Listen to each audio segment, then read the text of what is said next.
할렐루야. 오늘도 주님과 함께 승리하며 나가는 저와 여러분 되시길 바랍니다.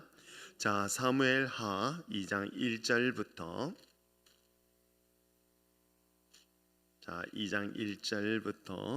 3장 1절까지 말씀 보려 합니다. 사무엘하 2장 1절부터 3장 1절까지 찾으셨으면 아멘. 우리 한 절씩 교독하겠습니다. 제가 먼저 읽겠습니다. 그 외에 다윗이 여호와께 여쭈어 아뢰되 내가 유다 한 성읍으로 올라가리이까? 여호와께서 이르시되 올라가라. 다윗이 아뢰되 어디로 가리이까? 이르시되 헤브론으로 갈지니라.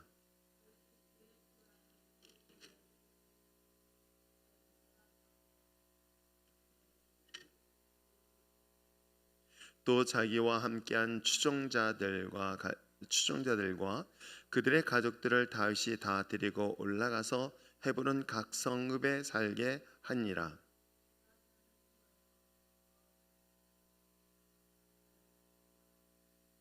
어떤 사람이 다윗에게 말하여 이르되 사울을 장사한 사람은 길앗 야베스 사람들이니이다 하매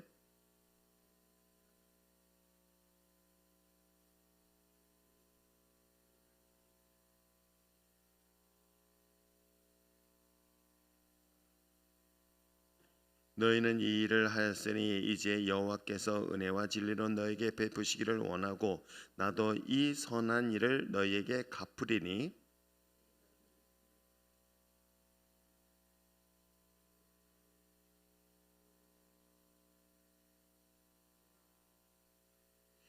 사울의 군사령관 넬의 아들 아브넬이 이미 사울의 아들 이스보셋을 데리고 마하나임으로 건너가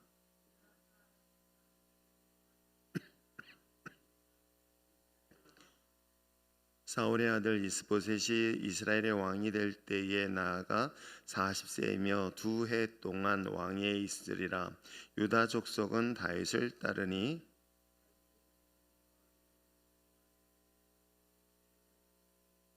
넬의 아들 아브넬과 사울의 아들 이스보셋의 신복들은 마이남에 나와 기브온에 이르고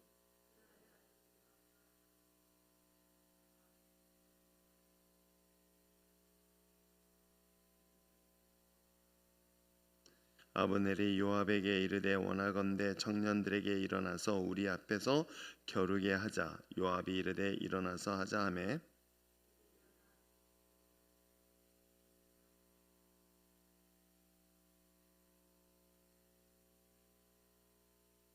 각기 상대방의 머리를 잡고 칼로 상대방의 옆구리를 찌르매 일제히 쓰러진지라. 그러므로 그것을 헬갓 하수림이라 일컬었으며 기브온에 있더라.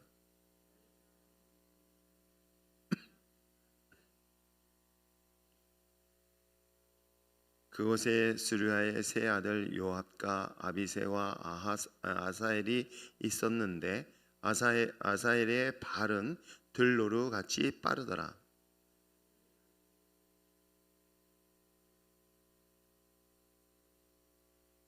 아브넬이 뒤를 돌아보며 이르되 아사엘아 너냐? 대답하되 나로라.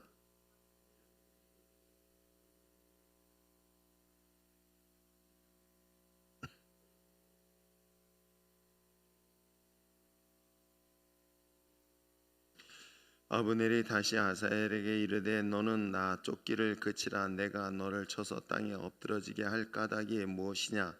그렇게 하면 내가 어떻게 내 형 요압을 대면하겠느냐 하되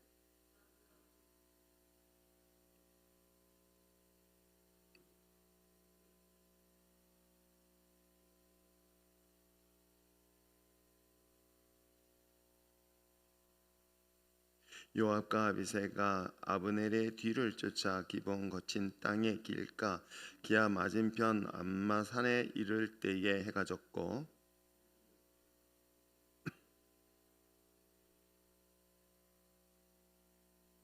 아브넬이 요압에게 외쳐 이르되 칼이 영원히 사람을 상하겠느냐? 마침내 참혹한 일이 생길 줄을 알지 못하느냐? 내가 언제 무리에게 그의 형제 쫓기를 그치라 명령하겠느냐?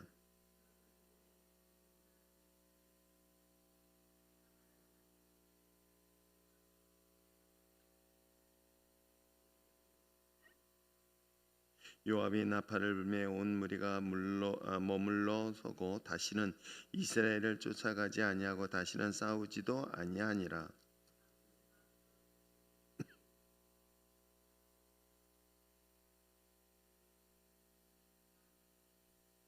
요압이 아브넬 쫓기를 그치고 돌아와 무리를 다 모으니 다윗의 신복 중에 19명과 아셀이 없어졌으나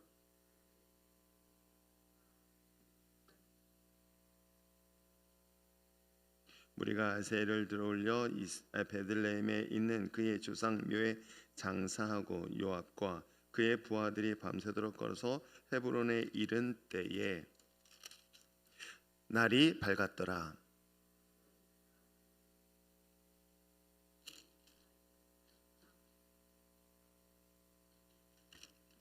아멘. 기도하겠습니다. 참 좋으신 하나님 아버지 감사합니다. 은혜와 사랑하심이 오늘도 우리들 가운데 있게 하게 하시되 오늘도 말씀과 은혜와 능력과 권세 안에 거하기 부족함이 없도록 축복하여 주시옵소서. 오늘도 귀한 예물을 특별하게 예물을 드립니다. 사람 믿음의 여정을 예물 받으시고 날마다 삶의 간증 있게 하게 하시며 자녀를 통하여 놀라운 은혜가 있게 하여 주시옵소서. 하나님을 찬양하며 예물을 드립니다. 받으시고 흠양하여 날마다 주의 영광에 위해 쓰임받게 하여 주시옵소서. 축복하며 예수님의 이름으로 기도합니다. 아멘. 자, 우리가 함께 읽었던 본문의 말씀을 보면서 사울이 블레셋과의 전쟁에서 죽음을 당하였지요. 죽음을 당하고 난 이후에 다윗이 이제 유다의 왕이 되었고 사울의 아들이 등장합니다. 이스보셋이 등장하는데 이스보셋은 바로 이스라엘의 왕으로 이와 같이 둘로 나눠지는 상태에서 내전이 일어나고 있는 내용이 오늘 2장 1절부터 3장 1절까지 내용이기도 합니다. 자, 이제 우리가 다윗의 왕조 이후에 솔로몬, 그 다음에 북이스라엘과 남유다로 나눠진 역사를 보았는 것처럼 우리가 알고 있는데 사실은 이미 이때도 남쪽과 북쪽으로 나누어서 유다의 왕 다윗, 그 다음에 이스라엘의 왕 이스보셋, 즉 사울의 왕, 사울의 후손 이렇게 둘로 나눠진 것을 볼 수가 있습니다. 우리가 잘 알고 있는 것처럼 사울의 왕은 사무엘상 30장에 보면은 세 명이 총 3명이 등장하는데 요나단, 아비나답, 그다음에 말기수아가 등장합니다. 근데 이 셋은 사실은 그 블레셋과의 전쟁터에서 자신의 아버지인 사울과 죽임을 당하고 오늘 마지막 남아있던 이스보셋이 등장하여 사울에 이어서 왕의 계승을 이어받는 내용이 나오지요. 자, 이런 가운데서 다윗은 첫 시작이 어떻게 시작되어지고 있습니까? 바로 자신의 진로에 대해서 하나님께 묻는 장면이 시작되어지죠. 하나님, 내가 유다 땅으로 돌아가는 것, 지금 본인은 블레셋 땅에 있었거든요. 블레셋 땅에서 떠나서 이제 자신의 고향인 유다 땅으로 돌아가는 것이 맞습니까? 라고 하나님께 물어봤을 때 하나님 응답하시죠. 올라가라. 그리고 지명까지 얘기합니다. 헤브론에 올라가라 해서 헤브론에 도착하였더니 그곳에서 바로 많은 사람들이 그를 왕으로 맞이하는 장면을 보여주고 있지요. 자, 왕으로 드디어 올라간 상태에서 그가 먼저 했었던 것은 5절에서 또 쭉 살펴보니까는 특별히 그러니까 사울의 죽음을 주고 그 시신을 가지고 장사를 지냈던 길앗 사람들에 대하여 그에 대한 그 모습을 칭찬하고 또 그에게 그만한 보응을 하는 장면으로 첫 시작을 하고 있습니다. 그러니까 왕의 자리로 올라서서 마침내 그가 행했었던 것은 사울 자신에게는 가장 원수와 같은 그 사울의 죽음을 극진하게 잘 섬겼던 바로 길앗 사람들에 대하여 인정해주고 또한 칭찬해주고 또 그만큼의 보상을 해주는 장면으로 나오는 것을 보면은 그가 어떠한 성격의 인물인지를 충분히 알 수 있는 내용이기도 합니다.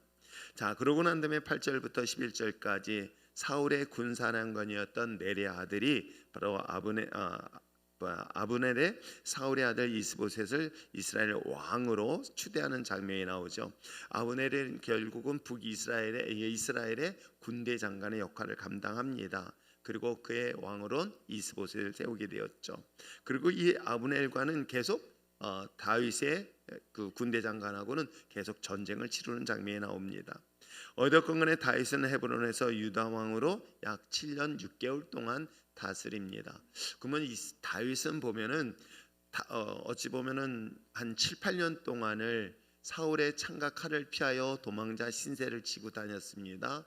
그러고 난 다음에 약 7년을 또 넘겨서 비로소 이제 이스라엘의 전체적인 왕으로 등장을 하는 장면이 나오지요. 그만큼 다윗은 왕으로 세우는 과정에서 많은 혹독한 훈련을 과정을 겪게 되어집니다.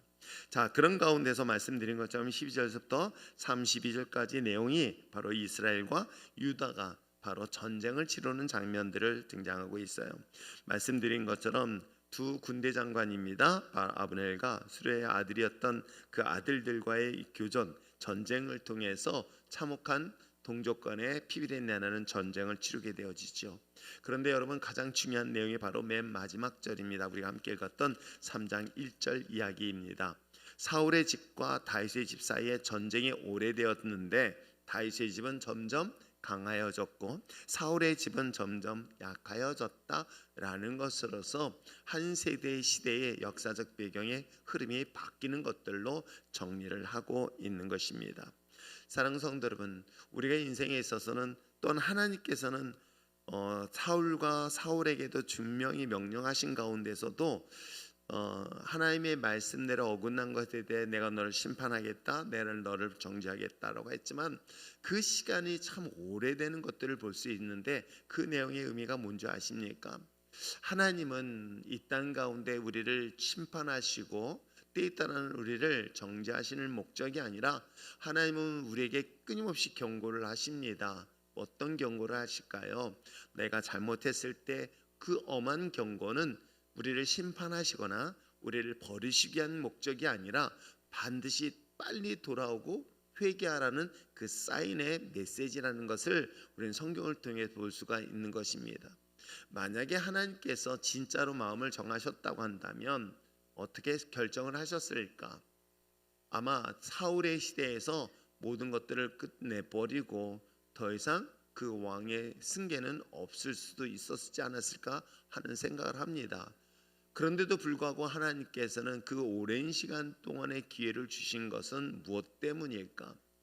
그들의 잘못을 여러분 쭉 살펴보면 사울도 그 많은 전쟁, 그 다음에 하나님 앞에 범죄한 이후로부터 시작되어져서 하나님이 내가 사무엘을 통해서 내 너를 버리겠다, 하나님이 버리시겠다라고 한 이후에 그가 마침내 블레셋의 전쟁에서 죽음의 순간까지, 그리고 뿐만 아니라 그의 아들이 이스보셋이 왕으로 세워지는 과정까지 그 어느 것도 하나님과의 어떤 소통 내지는 하나님 앞에 회개하는 장면은 그 어디에도 보이지 않는 것을 보게 되어집니다. 이 정도라면은 아마 인간의 생각으로 한다면 당장 끊어버릴 수 있는 상황이 아니었을까. 그런데도 불구하고 하나님은 어떻게 하셨습니까? 그럼에도 불구하고 하나님께서는 그 시간들을 계속 연장시킨 이유는 무엇 때문인지 아십니까?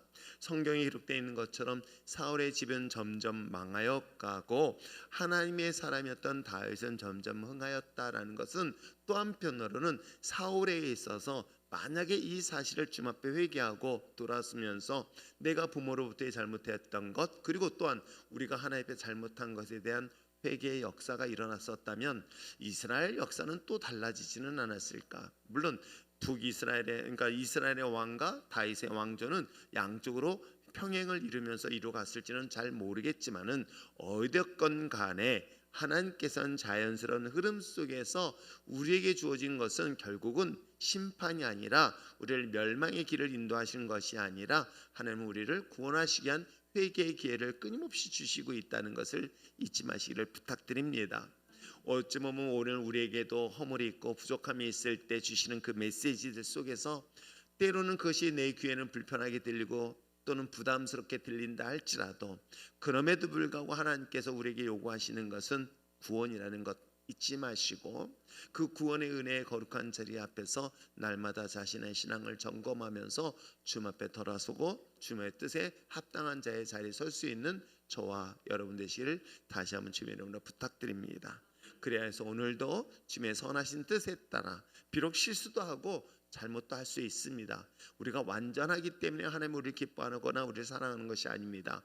그런데도 불구하고 하나님께서는 여전히 우리를 포기 못하시는 그 놀라운 사랑이 있기 때문에 조금이라도 좀 더 거룩하게 주님 앞에 서기를 원하시는 그 하나님 마음에 합당한 그런 사명의 길, 또한 하나님 말씀 앞에 순종하며 살아갈 수 있는 저와 여러분 되어서 여러분의 삶을 통하여 하나님의 구원의 역사가 아름다운 열매로 맺는 저와 여러분 되시길 주님으로 축복합니다.